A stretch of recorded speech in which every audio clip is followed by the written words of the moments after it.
Hello, మీ ఆయన్ని kidnap చేసాం, 50 లక్షలు కావాలి. నీకేమైనా బుర్రపోయిందేటే? మా ఆయన కిడ్నాప్ అవ్వడం ఏంటి? శ్రీనివాస్ మీ ఆయన కాదా? తననే కిడ్నాప్ చేసాం. అయ్యో, ఎంత పని జరిగిందే! మా ఆయన కిడ్నాప్ అవ్వాలా? నేను ఏడియోడు ఎలా చేసేదే? 50 లక్షలు ఇస్తే మీ ఆయన్ని వదిలేస్తాము. మా ఆయన హైట్ చూసారా? పొట్టి ఉన్నారు. మా ఆయన పట్ట చూసారా? అరెకరం ఊడిపోయింది. తనకు పట్టుందా?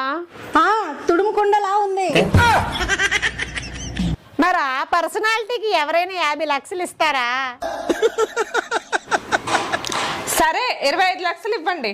ఆ 25 లక్షలు ఏదో నాకివ్వండి, మా ఆయన మీరే ఉంచుకోండి. ఇది మా మొదటి కిడ్నాప్ అండి, 10 లక్షలైనా ఇవ్వండి. బోని బేరం అంటున్నారు. మీ బిజినెస్ ని దెబ్బతీయడం నాకు ఇష్టం లేదు. ఫైనల్ గా 10,000 ఇస్తా, అది కూడా క్యాష్ ఆన్ డెలివరీ.